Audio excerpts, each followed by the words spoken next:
Good evening, everyone here in the room.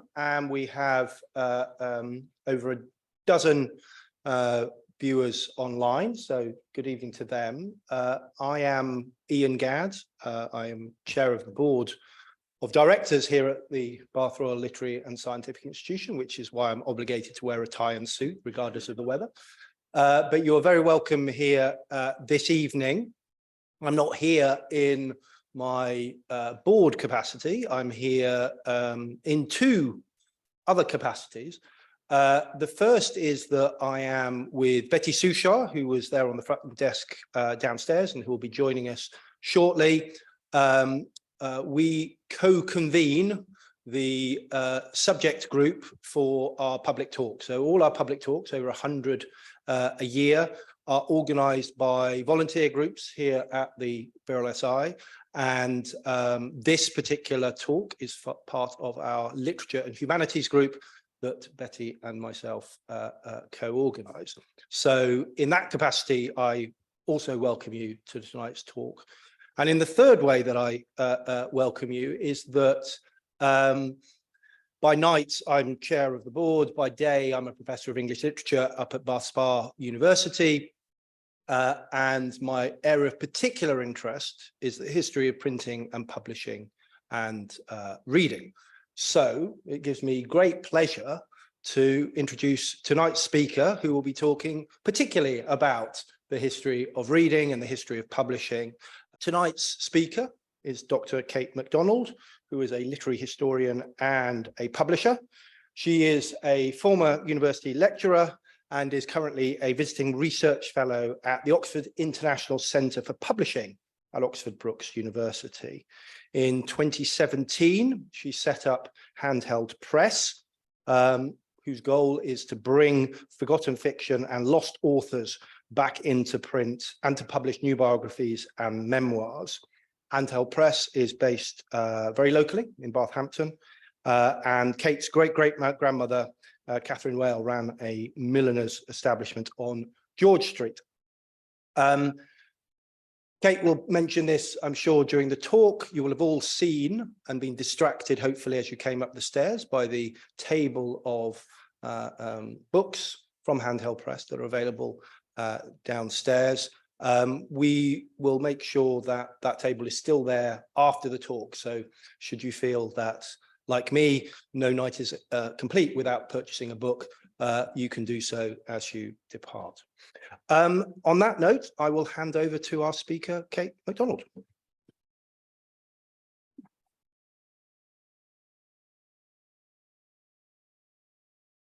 Thank you all, and thank you to the institution for inviting me to speak. I'll just adjust this for my shortness.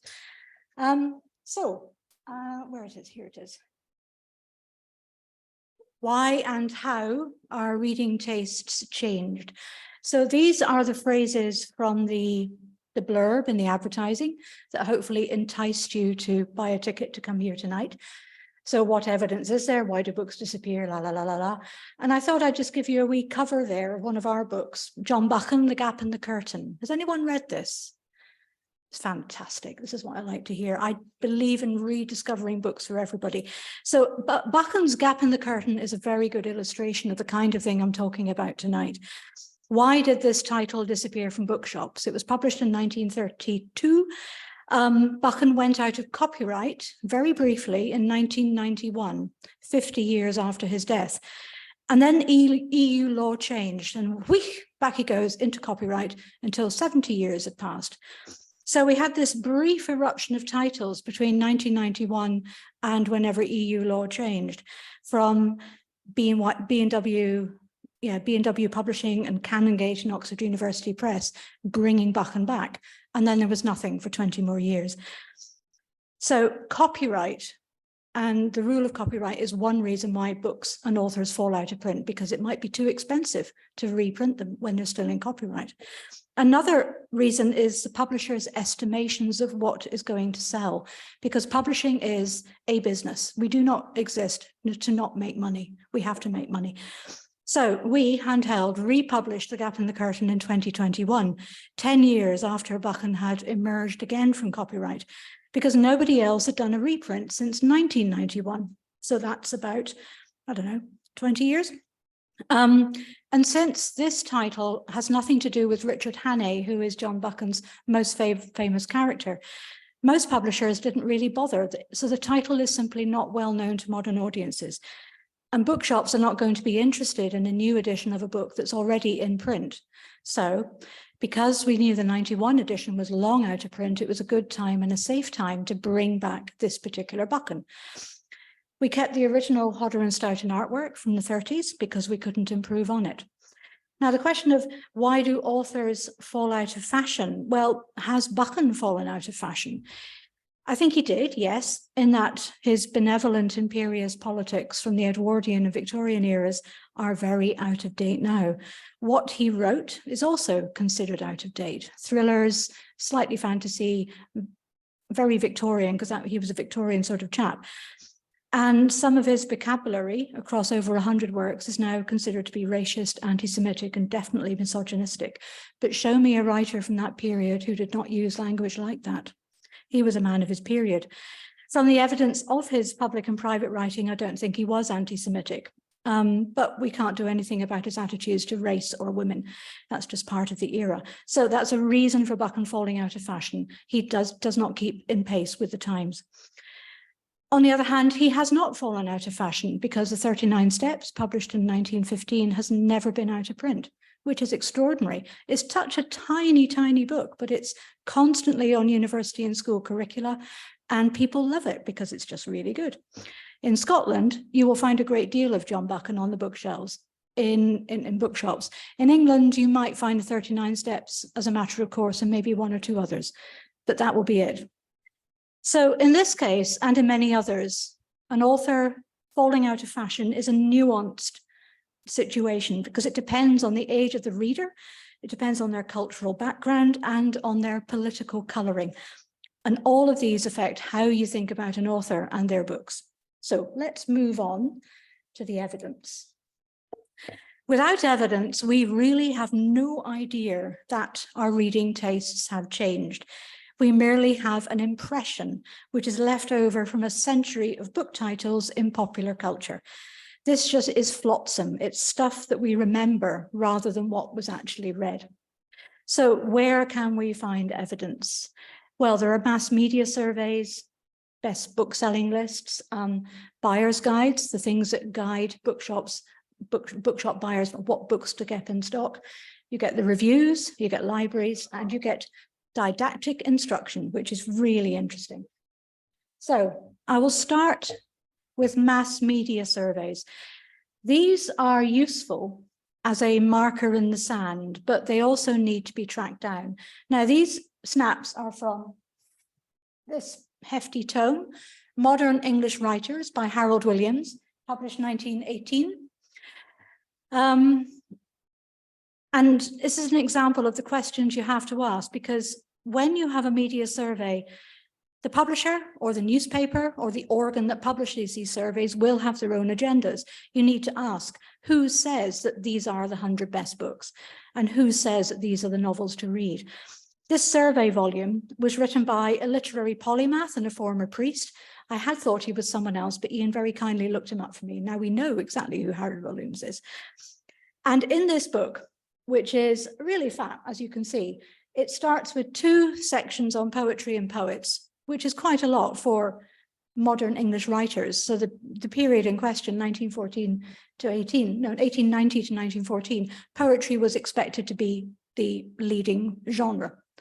And then we move on to the novel. And right at the end, we have women novelists, because they're not the novel, they are separate. And after women novelists, we have a note on American novelists who are even more peculiar. So you can see that's where taste is directing you for this particular book. And you will find these cultural, political directives in any survey that you read. Now, these are covers of some of my reference volumes, which are obscure studies of genre by scholars and major enthusiasts who've dug deep into the reading taste of their particular market sector by reading all the books, by reading all the reviews. So this is what I would call pillarization of literary taste. You get a genre and people really digging deep into that genre. Only romance, only crime, or yeah, the durable desperados. If you remember The Saint, precursor to Ian Fleming and James Bond, that kind of hardcore masculine, very stylish thriller. So that's another kind of pillarization. Bestseller lists. Now, these are the most objective record of data for who is reading what, and they do exist in varying forms throughout the 20th century. At the beginning of the 20th century, there was a very well-known monthly magazine called The Bookman, for the man who sold and read books. And it was there was an American edition and a British edition, and this is the go-to reference source for any print or publishing historian. There were also newspapers. They also had lists of the top-selling books. Later in time, you had the Bookseller, which is now the Modern Book Trade magazine, comes out weekly. And even more modern, you have Nielsen BookScan data, which are the data collected from all the bookshops who work with Nielsen in Britain. And that tells you exactly how many copies of Richard Osman's latest novel were sold last week. Very, very reliable. And everything is recorded in that way. But BookScan only began 20 odd years ago. That's not very long. Buyer's guides, going back in time again, this is a very niche trade resource and there aren't many around. They're hard to get hold of because they tended to have been destroyed once the new edition was supplied. As an example, I worked on the W.H. Smith archive in the University of Reading Special Collections, and they have a terrific archive for the 1960s because clearly they had someone there who believed in keeping the records and keeping the guidebooks, not the guide, but the lists issued to the buyers in each branch of Smith's to tell them what to buy. Earlier than the 60s, the evidence is far sparser. Now and again, in the 30s and 40s, you might get one in a decade, and that's it. But the 60s is where the good material rests, which leaves the earlier part of the century hopelessly empty, which is so sad. However, from the 60s, we can reconstruct what W.H. Smith, a leading bookseller, was selling to its customers by what the book buyers were expected to buy. And they were told to buy certain kinds of book depending on the kind of shop they were in. Smith's organized its bookshops by category, A, B, or C, depending on the size of the shop and the turnover each shop produced. And then the buyers were told, you can buy 3 kinds of Bible. In the C shops, you might buy one kind of Bible. So it's not so much the author that was the authors they were instructed to buy, it's the kind of book. So it's a very book selling approach, not really helpful for telling us how reading taste changed.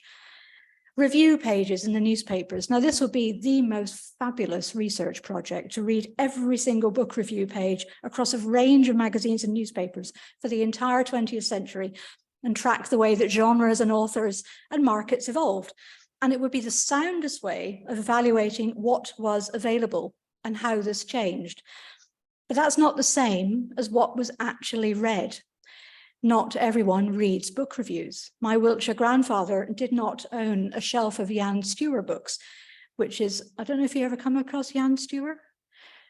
Okay, very rich Wiltshire dialect about yokels having peasant fun in the pub. And my grandfather was a Methodist, and I don't understand why he had these, but he thought they were the funniest thing out. And there's no way they were reviewed in the Daily Express, which was his paper. So the evidence gained from book reviews in the newspapers is partial. It's valid, but it's still partial. Library records, I think, are very likely to be the best record of readers' taste because not much money was involved. Subscription libraries were the norm for about 45%, 50% of the 20th century. So people still paid money to borrow books, but they could pay a penny, 6pence, 2pence, depending on the kind of library they subscribed to. But thus you get a wider section of the reading population being represented in the data kept in library records. But library records were not often kept. So again, a huge amount of evidence has been lost because nobody thought it was important. These are the two books on the left, 2 more excellent resources. with research based on the premise that the library was as important a source of reading material as the bookshop. So Nicola Bowman's a very great profession. She then set up Persephone Books, which we have now in Bath. A Very Great Profession is an outstanding book about what women read and the kind of women writers that were around. It was groundbreaking in its day and still a really good read. History of Reading is an example of the kind of scholarly work that gets done on very, very hard, sort of deep dive core sampling of a particular aspect of reading, but it's not going to give you the whole picture. It's good for picking out aspects for a genre or a period. And then on the right, one of our books, which is about a library. Has anyone read Business as Usual? It's one of our bestsellers. Never mind, we have some downstairs. 1931, Hilary is an out-of-work librarian in Edinburgh, and she's engaged, but her husband-to-be is not very interested in getting married just yet. He's a very important surgeon, and she can't batten on her parents forever, so she goes to London to try and find work on her own, just to prove that she can do this. And this is 1931, at the end of the Depression. So she writes letters home to her parents and to Basil, and less frequently to Basil, about what it's like as a single woman finding work in London and what it's like getting a job in a big Oxford Street department store in the books department, which is effectively the library. So you have a huge amount of insight into how the library worked in Selfridges, because that's really what it was, in the early 30s. It's a delicious novel, very funny, lots and lots of great pictures, and it's social history all the way through. Good for your mother, I would say, your mother of all ages. Mothers love this kind of book. The next thing, didactic instruction on what and what not to read. So this gives a snapshot of what one individual thought should be read at one particular time. Arnold Bennett was the Edwardian doyen of advising the new reader. He almost invented the category of here I am telling you what to read because you need to do it, and I'll explain why shortly. And although he was a hugely successful novelist, in the mass media, he was the expert who told you what to read. And that's really what he was best known for in the Edwardian period. After the war, he was joined by Frank Swinnerton, who was a very well-known critic. And if you could connect the different guides for the autodidact across the decades, you might get a good sense of what new readers were told they ought to read, not what they actually read. The middle book, Fiction and the Reading Public by Q.D. Leavis, is a very important text for scholars of reading history. Queenie Leavis was first a student and later the wife of F.R. Leavis, who was one of the most important and iconoclastic critics, thinkers about literature in Britain. And he changed the way literature was taught in the universities by his very extreme and severe ways of categorizing what was good and what was bad and what you should read and what you should ignore. And Q.D. Leavis followed in this track. This was her PhD thesis, which she published as a book. And effectively, it's telling you why other people's reading tastes were wrong. And it's such an infuriating book, but so important because it's a snapshot of the mid-30s of what the intelligentsia thought was wrong and right about literature at the time. Comics bad, Dickens good. More or less, that's the thesis. I'm now going to give you a very brief rundown of what happened to readers in the 20th century. So mass literacy was the first really important thing. Among the British school-age population, mass literacy was achieved in the early years of the 20th century due to late Victorian educational legislation. So for the first time, pretty much everyone in a school could read, and that was absolutely not the case 20 years or 30 years earlier. So the generations born after 1880 were largely literate, and literacy creates readers who will become increasingly demanding and exploratory in what they want to read. Print technology was evolving, bringing color photographs to newspapers and better quality paper. So what there was to read that you bought on a railway bookstand looked much more desirable and also became cheaper because of the evolving technology. The classic Victorian three-decker novel, 3 volumes, one novel in 3 volumes, finally lost its dominance because the circulating libraries finally refused to buy the damn things. They were really expensive. And the circulating libraries now had a different option because newer publishers were coming in producing single novels in single volumes, much less lavishly printed, and so much cheaper. So because the libraries withdrew the mass purchases from the publishers who were specializing in selling three-decker novels, the publishers had to change really quickly, and somehow fiction books became democratized, become cheaper. Everyman's Classics and the Oxford University Press World's Classics began at around this time, beginning of the 20th century, reprinting classic works that were out of copyright in small, good quality, hardback formats at low prices. And this was a revolution. A uniform series for the autodidact, the self-improving reader, to collect for their own education the way they wanted to learn, and for the poorly paid eager reader to collect volume by volume as a personal library. So you had the idea of the home library. It was a ubiquitous symbol of literary aspiration and self-education. It was so freeing. A Room with a View? No, that's not right. E.M. Forster, which is a novel I'm thinking of. Howard's End. The chap who has the bookcase fall on his head in Howard's End, he is the classic autodidact who's reading his own carefully collected home library. Due to the success of these series and the cheap editions, the Edwardian era then began to have lists of cheap editions of older works and new novels. And these new books were being sold to readers with increasing surplus income. It became normal for publishers to issue new novels in a range of differently priced editions at the same time. So the small, cheap 7-penny edition with no pictures would be sold alongside a large illustrated gift edition at 2 shillings. The readers all read the same words, developing their tastes across the market at a price they could afford. After the war, a quiet revolution in economic and political emancipation across British society drove the heyday of the magazines. This was a boom in fiction and puzzle magazines, weekly and monthly, that fueled the careers of many writers, because from the First World War onwards, writers found that they could sell a short story to a magazine, and then they could sell it to a syndicate who would sell it to another set of magazines, and then they could sell the same story to America, to another syndicate. They could be paid 4 or 5 times over for the same story, and then they could collect a collection of stories in a volume as a book and sell that. It was unbelievably lucrative, and it was generated by the magazines, the public appetite for cheap, easy, quick leisure reading that was entertaining, delightful, fun, and sometimes thrilling and scary and scandalous. The range was there. The craze for detective fiction began in 1913 with E.C. Bentley's Trent's Last Case, but boomed from the 1920s with a new rush of author.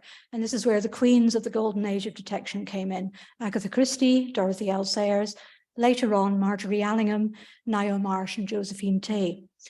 The romantic love story, the Western, the thriller, the horror story, and early science fiction all evolved in the 1920s as separate genres with their own magazine publications. Whereas 30 years earlier, that kind of fiction would have been published all jumbled together in a family magazine, a domestic magazine, a story magazine, but never separated. It took the 20s to separate things out, probably because of the sheer volume of material that made it possible for magazines specializing in a genre to be financially successful. At the same time, the post-First World War market in British thrillers, characterized by right-wing politics and racist violence, blended in with the later US market selling the same pulp fiction. 1934, the reinvention of the paperback by Alan Lane made good books available at a low price to anyone who wanted to try them. He was using the old railway novel format. In the late Victorian period, when railways started to become ubiquitous as a means of daily travel, the railway bookstall was also ubiquitous. W.H. Smith began as a railway bookstall, then moved into proper brick and mortar shops around about 1909, when they lost their monopoly in the railways. So the railway novel was a fact of life for the Victorians, but very few exist nowadays because they simply fell apart. They were so cheap, the glue was so bad, the paper was so awful. You might read them once or twice and they'd physically disintegrate in your hands, and they hardly cost a thing. So Alan Lane reinvented the concept of cheap paperbacks at a low price, but made sure the technology worked better so the books could survive. As we know, every secondhand bookshop has a row of orange and white paperbacks. Penguin's popularity drove the success of authors in a very unexpected way. To go back to John Buchan, by 1950, John Buchan had been dead 10 years. And normally an author might find their career, a posthumous career, diminishing quite a lot because no new books were coming out. But because Penguin produced 10 of Buchan's thrillers all at once as Penguin paperbacks, suddenly you had a boom in people, mainly boys at private school, adoring John Buchan and growing up thinking they were Richard Hannay. And that regenerated the career. And this happened for lots of authors because of the idea of bringing back an author from the dead. And let's make money again out of this kind of product. Now, during the war, Second World War, paper rationing seriously affected what was on offer. So publishers were only allocated the quantity of paper they had used the previous year. So authors who fell out of print in wartime due to low sales might therefore disappear completely, because if a book isn't available to be bought, it won't be read. And likewise, wartime readers had to fall back on reading what was available, what was in the shops, rather than what they might otherwise have wanted. And there was a revival in popularity for the Victorian classics and other big, fat, chunky books that were really good for sitting and reading over a week in an air raid shelter. After the Second World War, university-level education became much more accessible, and new generations were produced to read and write the books, bringing higher aspirations, wider interests, and more crossover. Angry young men clashed with the patriarchy, and youth culture became a recognizable market force. Liberalization, in particular, was unstoppable. In 1960, a prosecutor asked jury members whether they would wish their wife or their servants to read this book. Do you know which novel I'm speaking about? Lady Chatterley.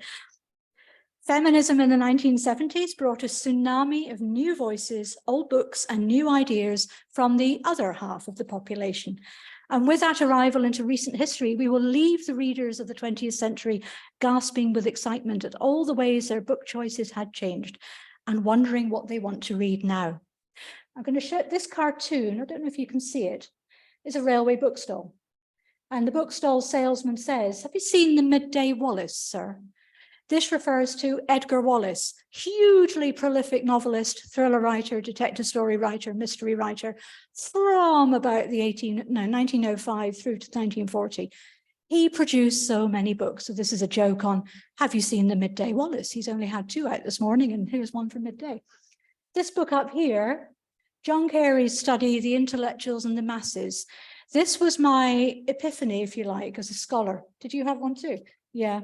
John Carey was an important Oxford academic who basically wrote the thesis that the intellectuals specialized in refusing access to good literature by making it elitist.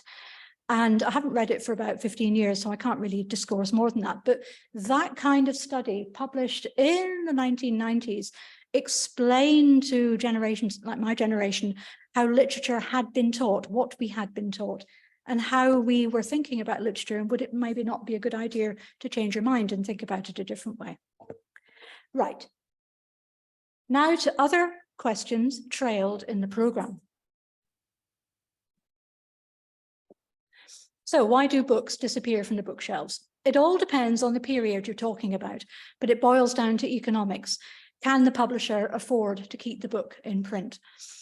The book might not be selling well enough to invest in a second print run, so you lose it if you don't use it.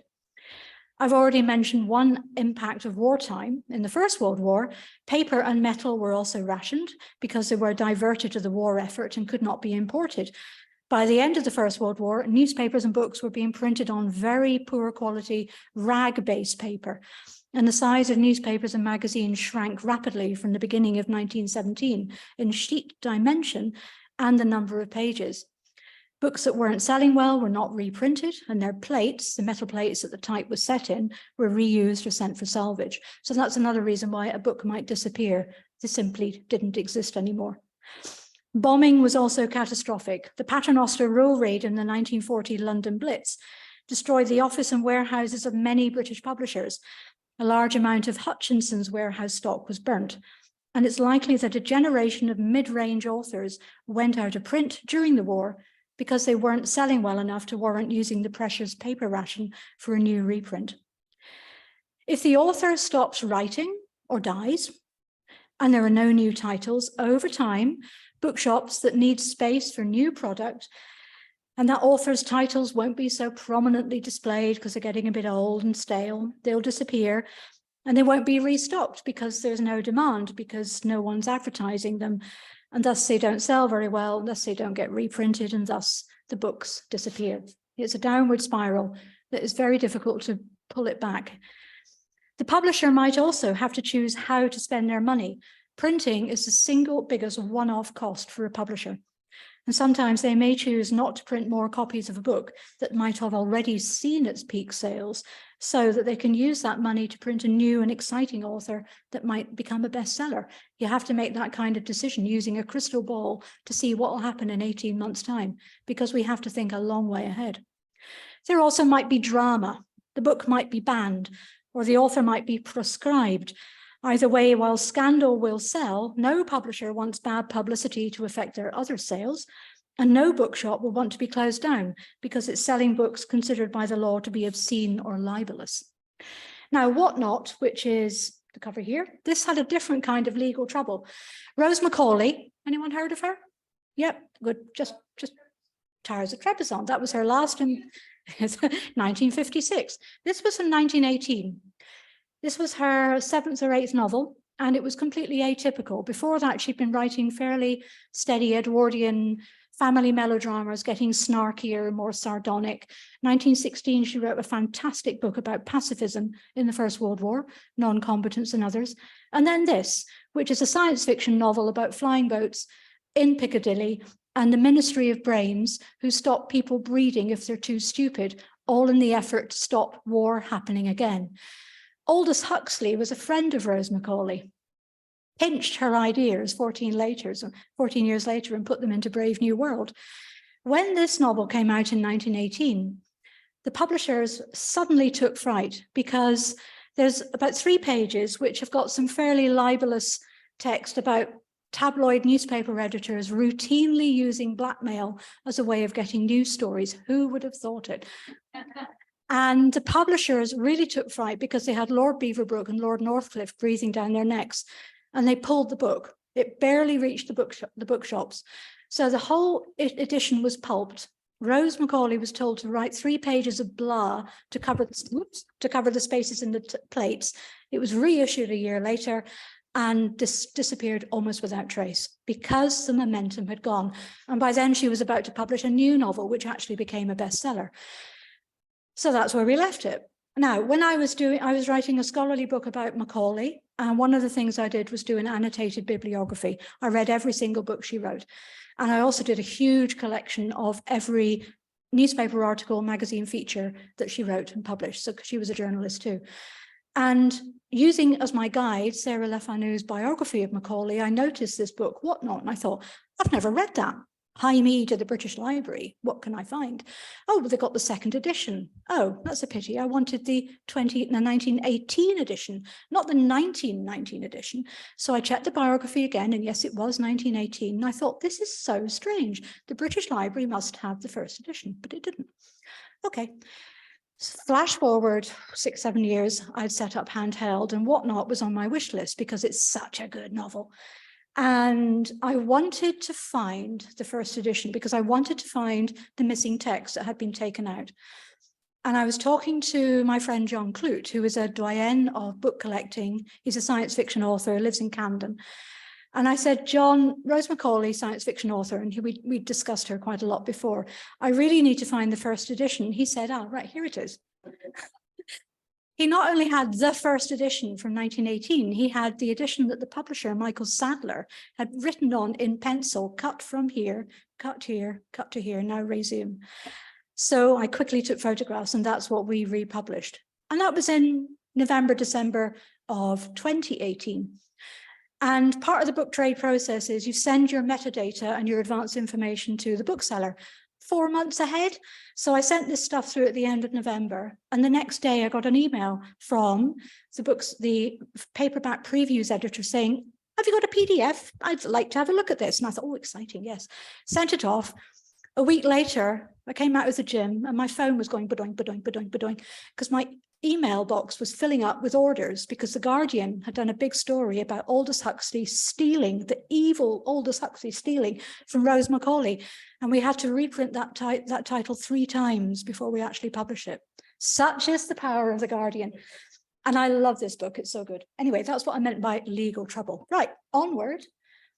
Why are novels reissued under why are book titles changed and reissued? Sometimes a title will do well in one era, but cannot possibly be sold in another because of changing taste in what vocabulary is acceptable. Joseph Conrad published a novel in 1897 called The Nigger of the Narcissus. It's taught in universities now. It is undoubtedly studied and written about. It is available in Waterstones online, but it's probably not displayed prominently on the shelves. You might get the spine, and let's hope that Conrad is at foot level so people don't get too upset about it. The Waterstones website stocks editions from 1979, 2003, 2007, 2008, 2009. But notice that these are 14 years old or more. No one has reprinted The Nigger of the Narcissus in the last 15 years. Probably due to new awareness by booksellers that this is an offensive title, no matter what the novel is about. It's possible we won't see a new edition ever. It's a tricky one. What do you do if a word suddenly becomes too appalling to see in print? Changing the text often means changing the title as well, because a revised edition is effectively a new novel. This book, What Might Have Been by Ernest Bramah, first published in 1909. It's a conservative fantasy about the conservative resistance against an evil and incompetent Labour government, which also involves flying machines and the invention of the fax machine. It's actually really funny. And the invention of the postcode too. So you get these strange cross-genre elements, which in 1909, people couldn't really handle it too well. So Thomas Nelson's, a Scottish publisher who John Buchan happened to work for, decided they'd buy the rights for their 7-penny series, and Buchan took offence at quite a lot of the jokes and cut 7,000 words from the novel, filleted it. That's most of the funny bits, and he renamed the book The Secret of the League and released it as Ernest Bramah, The Secret of the League, and there it stayed, forgotten and unread for nearly a century until we put the 7,000 words back in and read, and it's good. I mean, ignore the Tory part. It is so good. It's a fun novel. Why do authors fall out of fashion? So, because they die or stop writing. This is a classic. It happens to most authors eventually. Because they're no longer relevant. Some authors are so specific to their time or to their subject that once that subject becomes unfashionable, unnecessary, obsolete, the authors stay with that subject and they don't, they never survive. Sometimes they'll have said or done something that offends. But who do they offend? They offend the tastemakers, they offend the gatekeepers, they offend the people with the loudest voices, originally in the newspapers and possibly in Parliament. Now it's on social media. If you offend, you are in danger of losing popularity. An author might fall out of fashion because a bookshop or a distributor might think that an author or their works will no longer sell, so they don't keep them in stock. This is second guessing by the distributor, and it's absolutely maddening for a publisher and an author. So when a publisher prints a book, the printer delivers most of the stock to the distributor's warehouse. Ours go to Milton Keynes and then get shipped to America. And then the distributors pass a lot of those books on to the wholesaler, and the wholesaler is who a lot of the smaller bookshops deal with directly. And Gardner's, which is now the leading British wholesaler, will quite often say, oh, that book's out of print. And it's not out of print, you just haven't got it in stock, get it back in your warehouse. This happens a lot. So it's second guessing, it's third parties taking decisions on the part of the reader and the bookseller and the publisher, which they've got no right to do. There might be an active campaign against a writer, which means they fall out of fashion. I give you Zelda Fitzgerald, wife of F. Scott Fitzgerald, who published one novel and then died in a fire in the asylum where she was living. Her novel was written in about 6 weeks, whereas Scott took about 4 years to write effectively the same novel based on the same period in their lives. The F. Scott Fitzgerald industry, I submit, this is a personal opinion, have deliberately suppressed Zelda and her writing because she's simply not good enough for Scott, and Scott is the important one, and she was really worthless. It's only in much, much more recent times that Zelda has been rediscovered as an extraordinary stylist and a great writer. There's been a film, there's been TV series in the States where she is obviously a much bigger name than here. In 2018, I was looking at Twitter, as you do, and someone I knew at Glasgow University said, oh, I need a new edition of Zelda Fitzgerald, Save Me the Waltz, because I want to teach it again and I can't do it from photocopies. So I looked into it and thought, yes, of course. And my goodness, she comes out of copyright next year. So I arranged a new edition. We brought it out just as she came out of copyright. And I was convinced that all the American publishers are going to be bringing their fancy Zelda editions out too, but nobody did, because such is the power of the Fitzgerald industry in the States that publishers have been led to believe, oh, Zelda, really not worth it. So our edition of Save Me the Waltz, her only novel, which is such a fantastic jazz age novel, has been selling shed loads in the States because all the universities and colleges are using it to teach. And isn't that lucky? Especially that she's out of copyright and I don't have to pay royalties. Yeah, and that's, yes. Also, Jane's Country Year. Who read Malcolm Saville here as a child? Did you read Jane's Country Year? This is the thing, no one's ever heard of it. My mother had this as a present when she was about 9. It was published in 1948.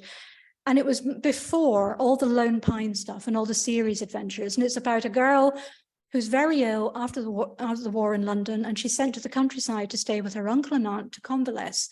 And she spends the year, January to December, discovering nature, getting better, discovering she can make friends, and it's absolute heaven. And it's illustrated by Bernard Bowerman, an artist of the period, and you can see that's one of his best images, which we used on the cover. These gorgeous 4-color engravings, which we scanned digitally and tidied up, and then is our only 4-color illustrated book. It's just so gorgeous. The thing is, nobody knows about it because it's not the kind of book that Malcolm Saville is, in the popular memory, thought of as writing. He did write quite a few nature books, but they were one-offs, and this is one of his one-offs. It's not part of a series. So, the taste for recovery reprints. How long have I got, Ian?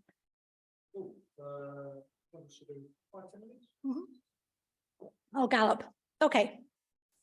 So we were set up to bring lost fiction, forgotten authors back into print. I've got 30 years or more behind me of looking for obscure treasures and scrabbling around on the ground in secondhand bookshops, looking at the dark shelf that no one ever looks at, just in case. I've also got 15 years of academic research into publishing history and print culture. I know my stuff. We are archive moles. Now, this phrase was coined by Ella Griffiths, who is in Faber. And Faber, she runs Faber Finds, which is their recovery reprint list. And Lucy Scholes, who's a well-known she's what is she? She's a journalist focusing on the culture of lost authors, especially women authors. And she writes for the Paris Review, and in this case, she wrote for Prospect. And she wrote this article called The Archive Moles, and we all came into prominence. It was only earlier this year. It's a new variant of the classic reprints that I was talking about earlier, of the Everyman Classics and so on. But it's generated by feminism, because we are looking for lost women's voices. Obviously, Virago Modern Classics began this in 1975, as well as Pandora Press and the Women's Press.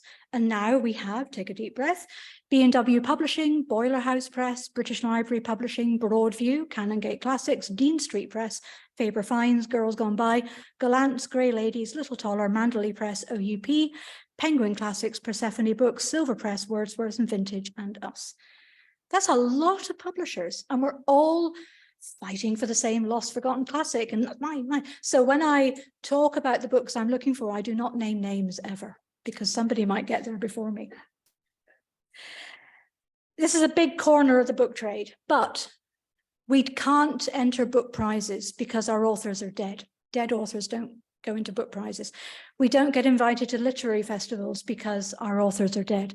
Literary festival directors do want an editor say, oh, this is a wonderful book. They want the author. So we don't get that huge broadsheet publicity. We depend on word of mouth. And it's a very powerful thing. And that means you give us good word of mouth publicity.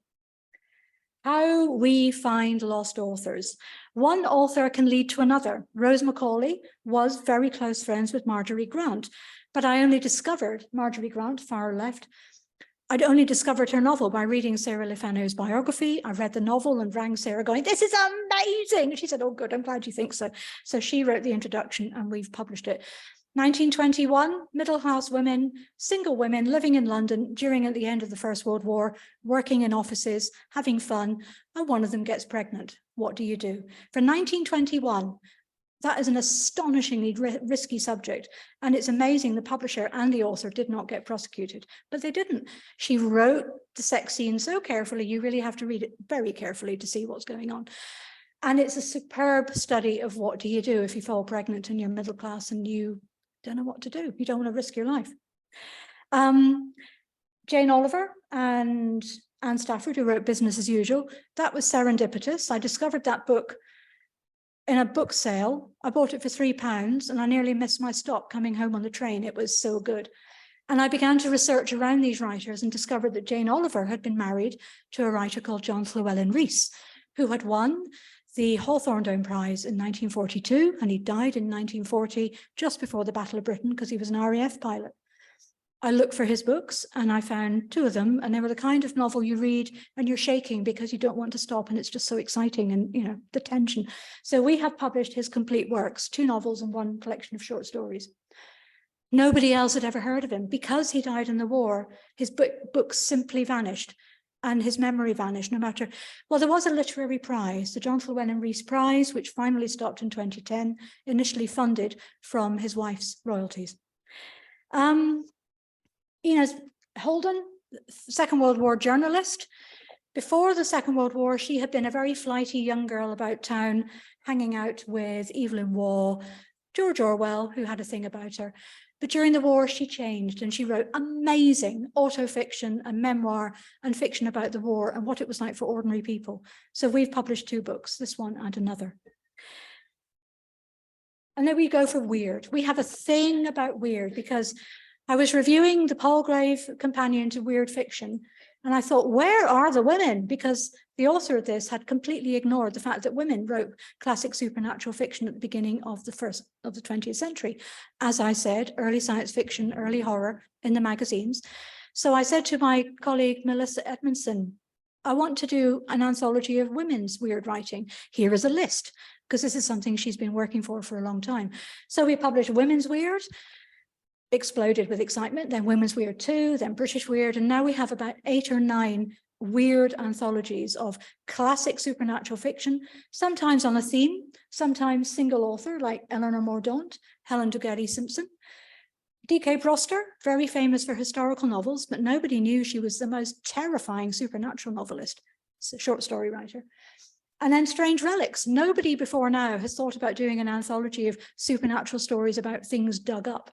Why? I mean, it seems so obvious to me. And then non-fiction. This is my last slide, I promise you. Non-fiction is a great favorite of mine. I adore biography, but great writers tend to be sold on their fiction rather than non-fiction. So Personal Pleasures, Rose Macaulay's essays from 1935.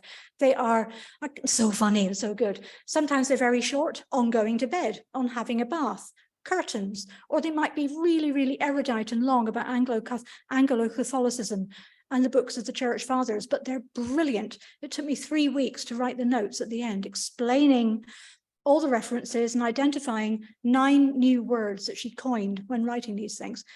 Thank goodness for the OED, it does not exist. Betty Bendell, possibly the last remnant of 20th century magazine writing. She was great writer in Good Housekeeping, late 60s, 1970s, and I grew up reading her lying on the carpet, reading my mum's copies. She was the funniest comic columnist, if you like. So I collected the best of her writing. We brought it out 2 months ago. T.H. White, a biography by Sylvia Townsend Warner. We published 2 books by Sylvia. This is the 3rd one we did, but nobody wanted the rights. We couldn't understand why the rights to this terrific award, well, it wasn't award winning, but it was the best thing she wrote for a long time. They were available. And I think it must be because other publishers who were looking for, oh, look up Sylvia Townsend Warner. What else has she done? Possibly they sent someone to look her up in the library, but because T.H. White is not fiction, they missed it. Whereas I had an old edition and I love it to bits and I brought it out and it's fabulous. And that's his self-portrait on the cover. He wrote The Sword and the Stone, Once a Future King, the Gottschalk. And the last one, Margaret Kennedy, Where Stands the Winged Sentry, was never published in the UK because it's a memoir she wrote during 1940, from the fall of France, the Battle of Britain, the Blitz. And then she sent the book to a friend in the States because she had no idea Britain would not survive the war. And she wanted the record kept. She was a well-known playwright, most famous now for The Constant Nymph. It was published in the States by the only publisher this friend could think of, Yale University Press, plummeted from sight. What a stupid place to publish a memoir about the war in Britain. And I knew nothing about it until once I was in a conference in Canada and somebody mentioned it in passing. I obviously registered it. And about 3-4 years ago, Becky Brown of Curtis Brown told me, oh, Margaret Kennedy, we have her estate. Would you like? And I went, oh, Margaret Kennedy, ding, have you got? And so we republished that. And it's so good. All our books are so good. And that's it.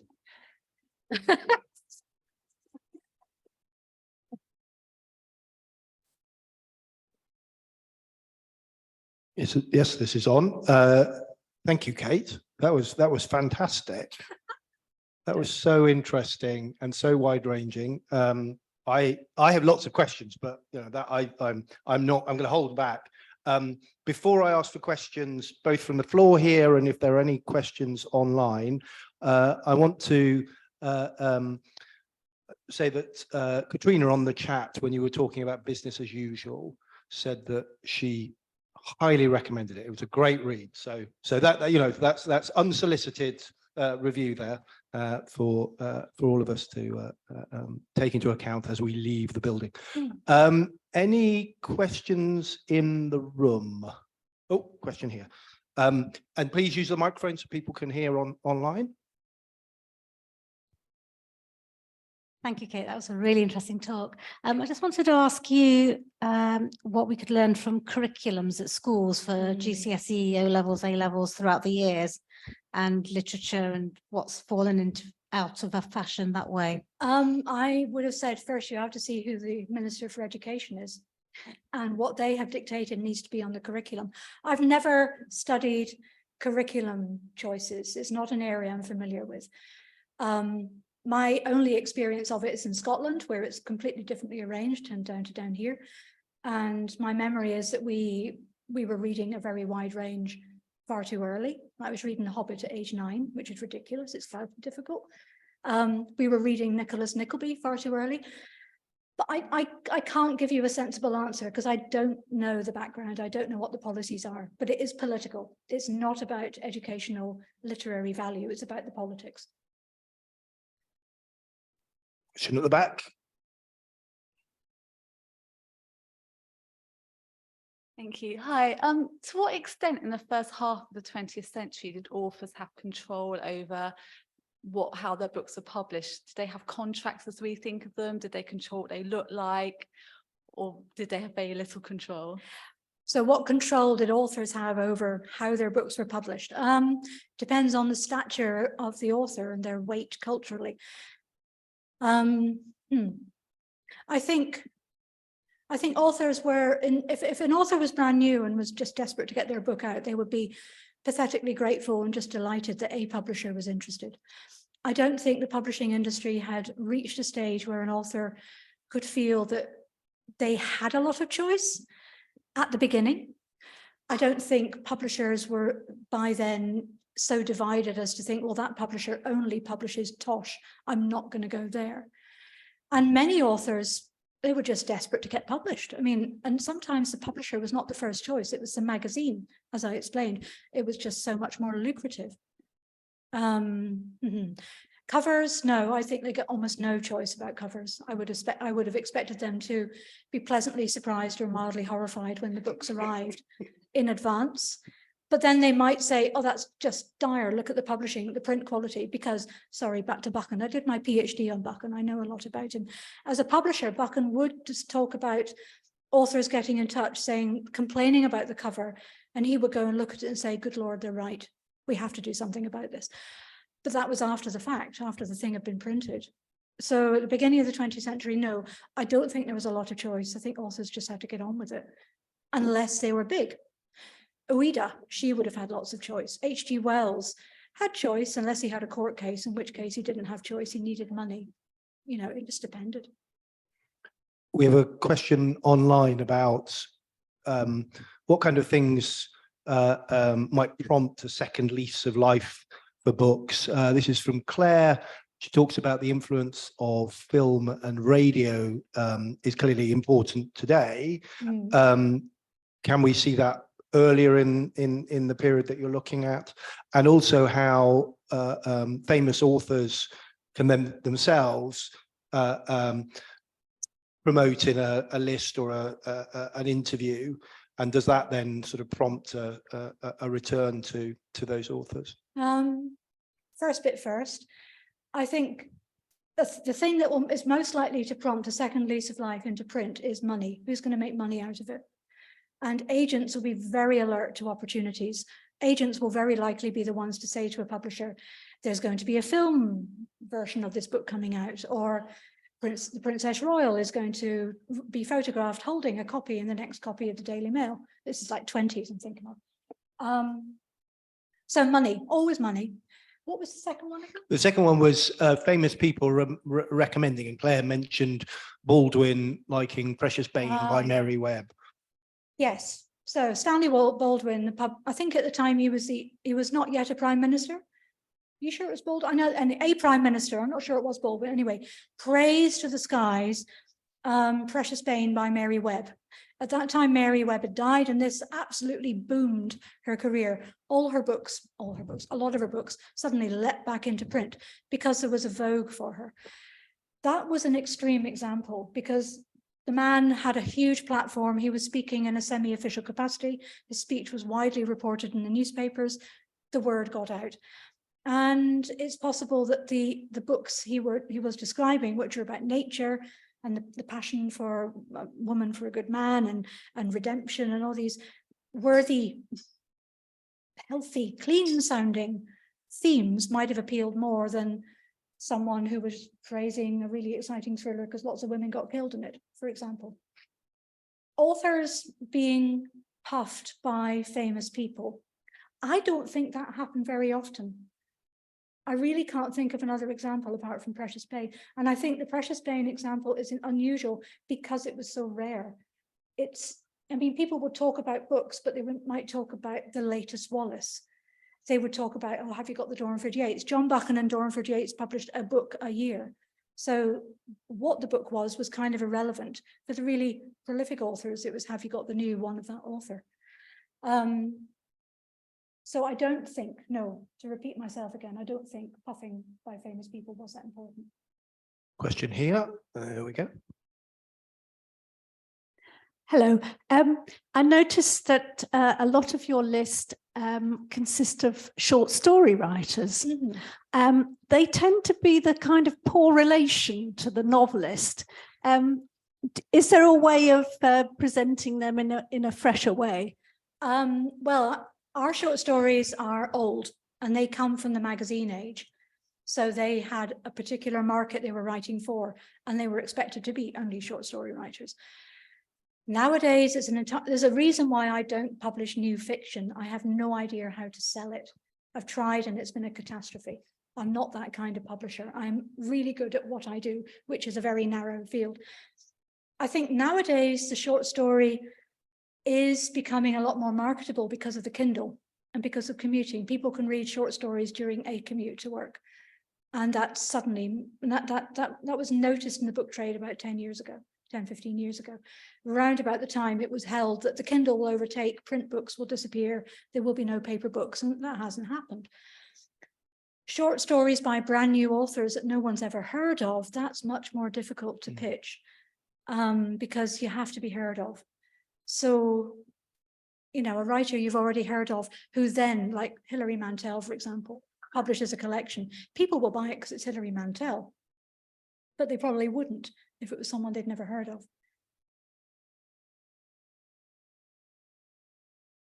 Can I follow up and just ask a little bit more about your approach to the design of the books. And there's partly a bigger academic question about the way in which all of us have been schooled by Waterstones and bookshops into being able to tell without even knowing that a book over here is aimed at a particular demographic, a book over here is this kind of, so all those genre markers we're very, very attuned to. Now you're working with authors and sometimes genres that may be either new or not necessarily as fashionable.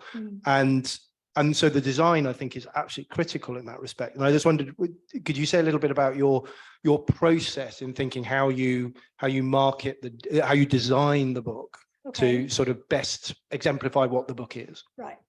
I gave a talk on this last week at the Clevedon Literary Festival on book cover art and how it works.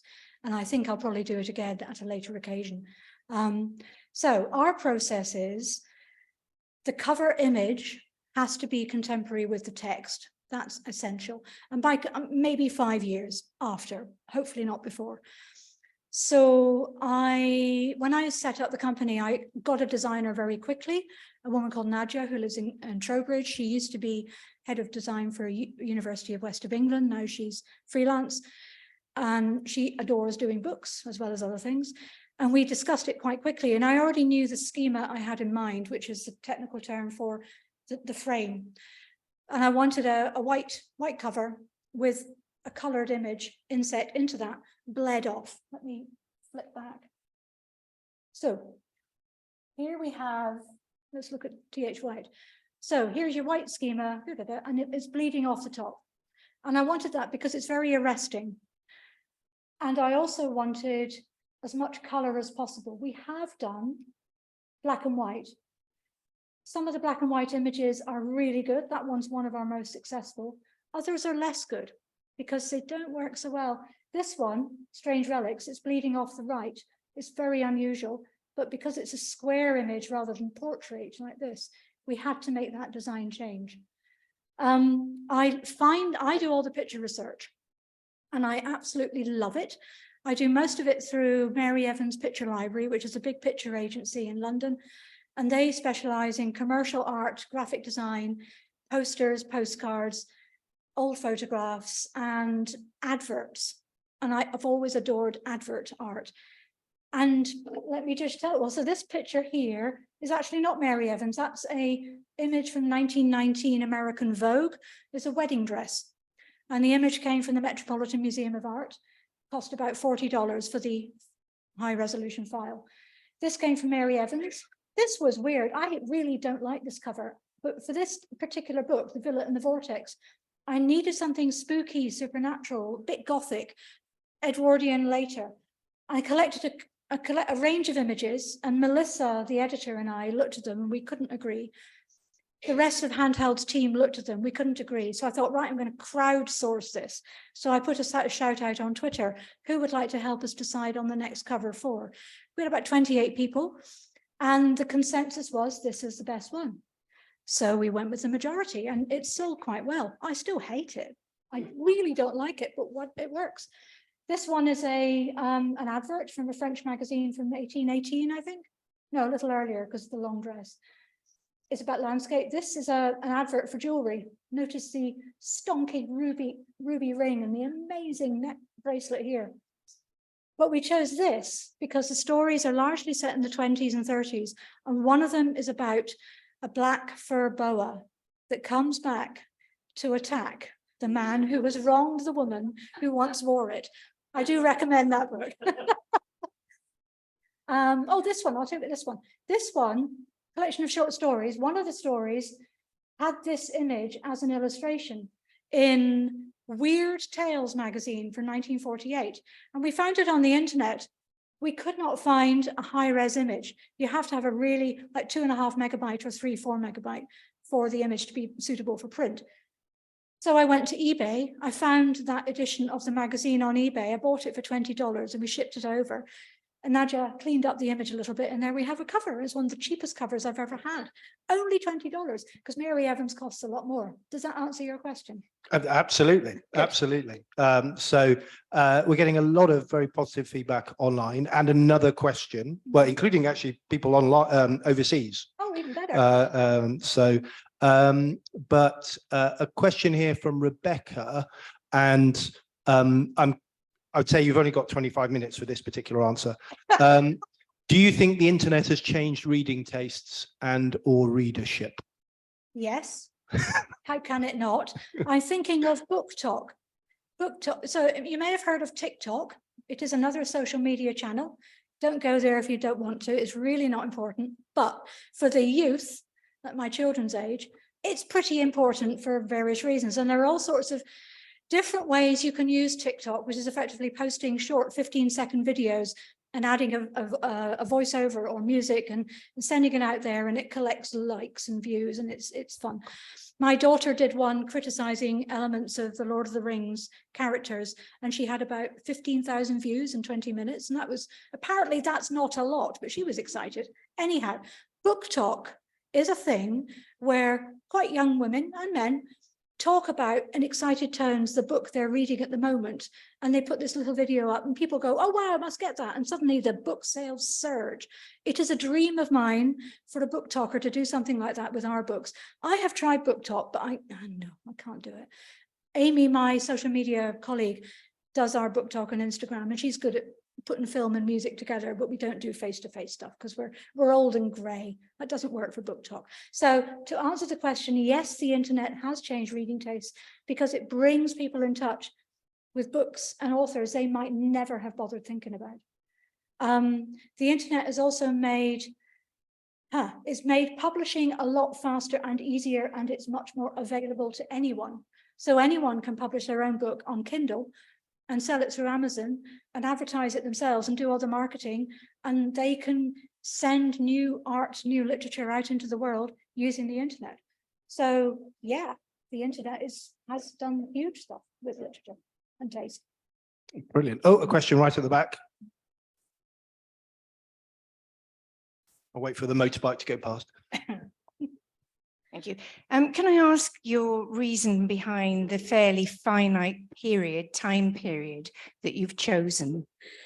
Okay, well, the end period is mostly dictated because authors tend to be still in copyright from about 1945.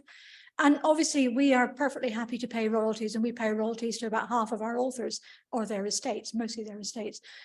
But it's more, I have to sell these books. And I cannot get excited about Victorian literature. I don't mind reading it, but I can't get enthusiastic. I've never finished Middlemarch. I hate the bloody thing. Oh, that shocked people. We'll edit that out in the video. It's not me. Whereas as soon as we move out of the fin de siècle and into the Edwardian period, that's my period. That's where my great-grandparents, my grandparents were. I feel it's more me. I can talk about it. I can enthuse about it. I know the culture. I've studied it intensely, but not the Victorian. So that's a reason. However, I'm quite interested in late 18th century women's fiction, like Fanny Burney. I absolutely love Fanny Burney. Obviously Jane Austen, who's early 19th. And I've taught fiction. I've taught literature from Beowulf right up to Irving Welsh. So I can do it. But if I have to sell it and enthuse and write the marketing copy in a way that's going to sell across the world, I have to love that book to bits, and therefore it has to be my own personal period, which is the first 60 years, 50 years of the century. Okay, another question in the middle here.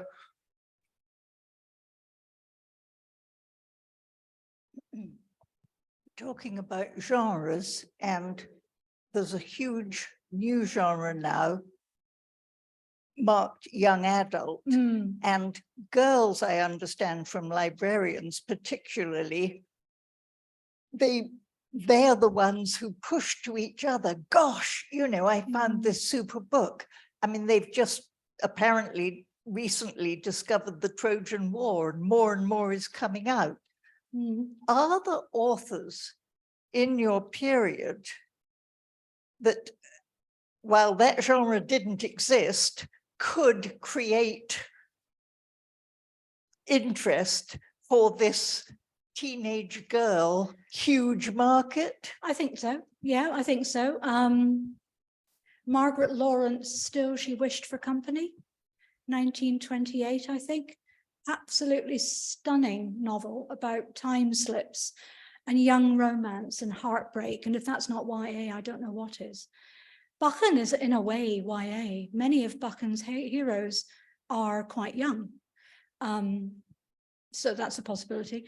YA is a modern marketing term, and it's used now to, as you say correctly, to market to mainly young women, but also to market novels about the emotions and about being different and about being other and about being isolated and not fitting in. That is new. If you think back to Mallory Towers and the ilk of Mallory Towers, The School Story, which was absolutely standard and ubiquitous for young people's reading, people had to be not be different. People, the outsider had to be drawn in. Whereas YA, I think, celebrates not being the same as everybody else and saying it's valid, it's okay, and that's a good thing. That's extremely healthy. So yeah, I just made that theory up, and I think that works. I think I'm thinking about my daughters at the same thing. Well, I'm thinking of what they used to read when they were adolescents, and yeah, they tried 50 Shades of Grey and just threw it out. They thought it was dreadful, but they adore John Green. John Green is a really well-known YA writer from about 10-15 years ago, who specialized in writing absolutely tragic stories about teenagers falling in love, but one was dying of cancer, or one was having another huge impediment to their life becoming one.